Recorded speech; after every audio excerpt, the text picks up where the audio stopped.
Saïd, parlez-nous un peu de ton projet portant sur les pères immigrants. C'est absolument passionnant. Oui, je suis vraiment passionné par ce projet parce qu'il y a quelques années, j'avais demandé à un étudiant de faire un bilan de littérature sur la question de la paternité en contexte migratoire. Et donc, j'ai été surpris par le peu de travaux abordés sur la question des pères immigrants.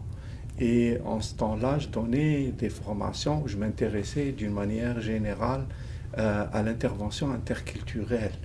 Et je donnais des formations à des organismes comme les organismes que vous étudiez, mais qui s'occupent surtout de l'accueil et de l'intégration des immigrants. Et je donnais donc des formations sur l'intervention interculturelle.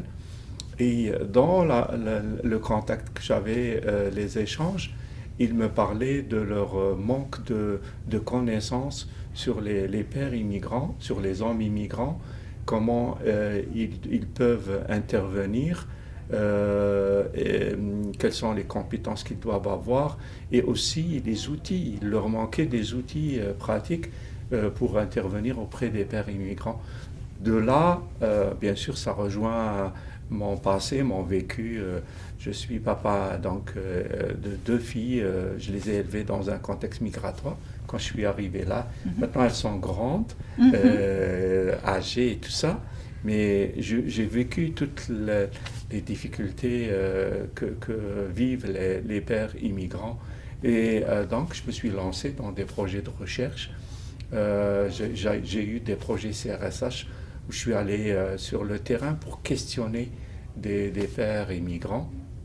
Et j'ai appris beaucoup de choses de leurs difficultés, de leur vécu, de leur un petit peu les conflits qu'ils ont entre leur culture d'origine, la façon d'exercer leur paternité, de ce qu'ils ont appris de leur pays d'origine et quand ils viennent au Québec.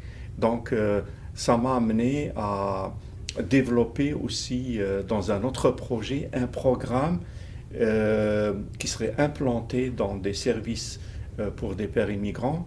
Et l'objectif de ce programme, c'est de développer l'engagement paternel des pères immigrants.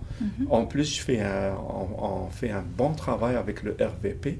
Le RVP, c'est le regroupement de la paternité, le regroupement de la valorisation de la paternité.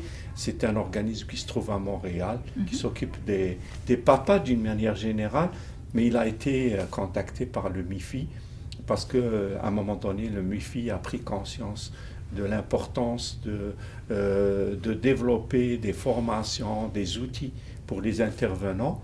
Et donc, ça fait presque 3 ans, on travaille. On donne des formations sur les pères immigrants à plusieurs organismes à travers le Québec. On développe des outils spécifiques pour et on accompagne l'organisme, plusieurs rencontres, pour implanter des services, les aider à développer des services. Voilà un petit peu. Oui. J'étais très impressionnée par le nombre de formations qui ont été données. Oui. Je ne me rappelle pas des chiffres.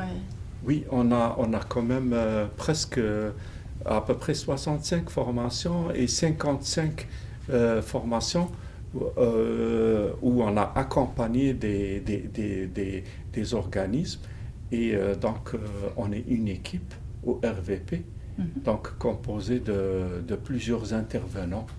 Donc, pour couvrir le Québec, qui est quand même un territoire assez vaste.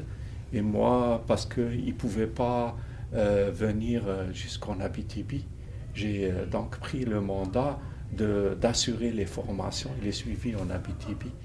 Donc, et ça, je l'ai fait avec plaisir, parce qu'il y a un manque quand même en Abitibi, en région éloignée.